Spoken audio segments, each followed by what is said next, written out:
सुप्रभात प्यारे बच्चों। आज हम कक्षा 7 के मुख्य पाठ पुस्तक बसंत भाग 2 में संकलित रहीम दास द्वारा रचित रहीम के दोहे इस कविता का प्रश्नाभ्यास हल करेंगे। अब प्रश्न संख्या 1 देखें। पाठ में दिए गए दोहों की कोई पंक्ति कथन है और कोई कथन को प्रमाणित करने वाला उदाहरण है। इन दोनों प्रकार की पंक्तियों को पहचान कर अलग अलग कीजिए। अब उत्तर देखें। उदाहरण वाले दोहे। तरवर फर नहीं खात है, सरवर पियत न पान, कही रहीम प्रकाज हित, संपत सचै सुजान। थोथे बादर क्वार के, जो रहीम घहरात, धनी पुरुष निर्धन भये, करे पाछली बात।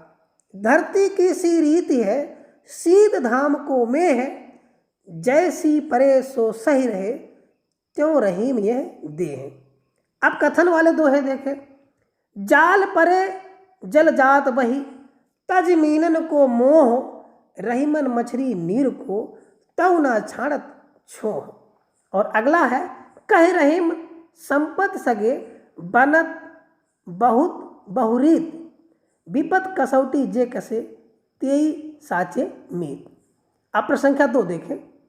रहीम ने क्वार के मास में गरजने वाले बादलों की तुलना ऐसे निर्धन व्यक्तियों से क्यों की है जो पहले कभी धनी थे और बीती बातों को बताकर दूसरे को प्रभावित करना चाहते हैं।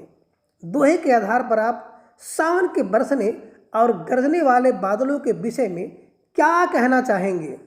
अब उत्तर देखें।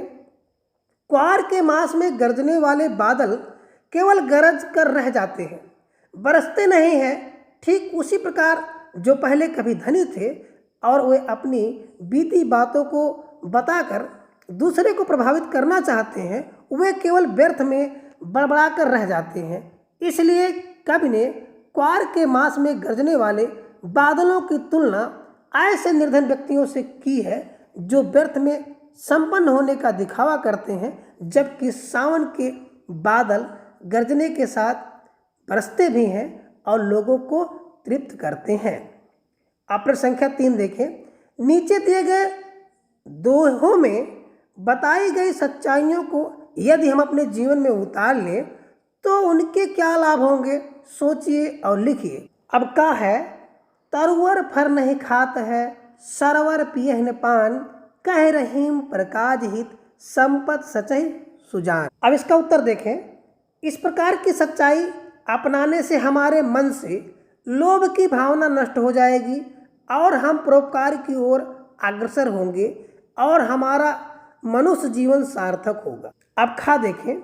धरती की सी, आगे बिंदी बिंदी है, यह दे। उत्तर है यह सच्चाई को जीवन में उतार लेने से हमारे जीवन में सहनशीलता की भावना का जन्म होगा।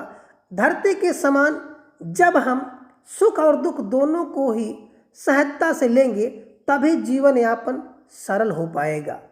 और अगला है भाषा की बात। प्रश्न संख्या 4 है। निम्नलिखित शब्दों के प्रचलित हिंदी रूप लिखिए। जैसे परे से हो गया पड़े, यानी कि रे के स्थान पर अड़े हो गया। विपत्ति, बादर, मछली और शीत का जो है प्रचलित शब्द लिखिए। तो विपत्ति का हो गया विपत्ति, मछली का हो गया मछली और बादर का हो गया बादल। इसी प्रकार शीत का हो गया शीत। प्रश्न संख्या 5 देखें। नीचे दिए उदाहरण पढ़िए। बनत बहुत बहुरीत और खा है जाल परे जल जात बही। उपरोक्त उदाहरणों में पहली पंक्ति में बा का प्रयोग कई बार किया गया है और दूसरी में जा का प्रयोग। इस प्रकार बार बार एक ध्वनि के आने से भाषा की सुंदरता बढ़ जाती है। वाक्य रचना की इस विशेषता के अन्य उदाहरणों में खोज कर लिखिए। उत्तर देखें।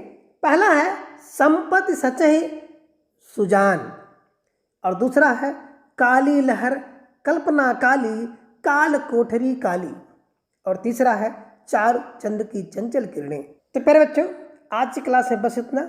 अगले क्लास में हम लोग किसी दूसरे टॉपिक पर चर्चा करेंगे। तब तक के लिए थैंक्स फॉर वॉचिंग।